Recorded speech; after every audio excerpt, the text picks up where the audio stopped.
یہ جو 14 اگست کو پاکستان کا نظام بنا، یہ اصل میں اس نظام کہ پاکستان کا نظام جو ہے پاک لوگوں کا ملک، پاک کون؟ جو کینے سے پاک ہوں، جو بددیانتی سے پاک ہوں، جو بت پاک ہوں، جو فرقہ وارانہ سوچ ہیں اور نفسی تعصب سے پاک ہوں، جن کے مزاجوں میں امن ہو، ایمان ہو، جن کے مزاجوں میں سلامتی ہو، اسلام ہو۔ پاکستان، ہاں، پرستان، ایسے جگہ جہاں پریاں رہتی ہیں، بیمارستان، ایسے جگہ جہاں بیمار رہتے ہیں۔ پاکستان، ایسی جگہ جہاں پاک لوگ رہتے ہیں،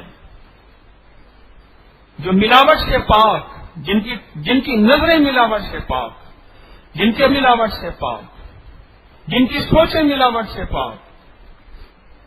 پاک لوگ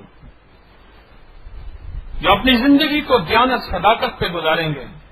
جن کی طبیعتوں میں کینہ، بغض نہیں ہوں گی، وہ نفرتوں سے پاک ہوں گے، جن کے قدم قدم پہ امن اور ایمان ہوگا۔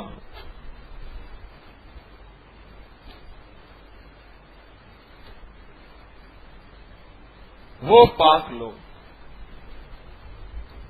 وہ پاک لوگ،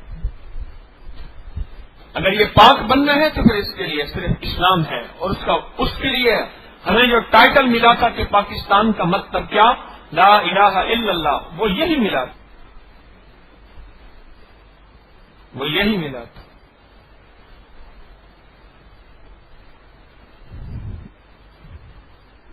پاکستان بنانے میں جس شخصیت نے کردار ادا کیا اس کا نام تھا محمد اور علی، محمد علی جناح۔ محمد ساری کائنات میں امن کا پیغمبر ہے،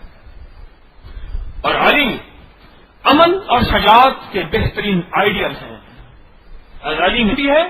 بہادری بھی ہے، شجاعت بھی ہے۔ کتنے اگست گزر گئے، ہم نے اپنا محاسبہ نہ کیا، بلکہ یہ مطالبہ کرتے رہے کہ تو اپنے صوبے پہ، اپنے علاقے پہ، اپنے جسم پہ شریعت نافذ کر۔ نہیں، شریعت سب سے پہلے میرے اپنے جسم پہ سجے گی،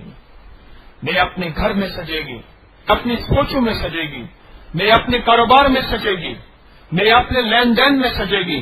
میرے اپنے زندگی کا نظام بچوں کے ساتھ ہے، بیوی کے ساتھ ہے، ساس کے ساتھ ہے، بھائیوں کے ساتھ ہے، اس میں سب سے پہلے شریعت سجے گی۔ اور شریعت سارے کی ساری امن کا نام ہے، شریعت ساری کی ساری ایمان کا نام ہے، ساری شریعت اس چیز کا نام ہے کہ میری ذات سے کسی کو تکلیف نہ پہنچے بلکہ راحت پہنچے، راحت، اس چیز کا نام شریعت ہے کہ میری ذات سے کسی کو کوئی پریشانی نہ پہنچے، راحت پہنچے، آسانی پہنچے۔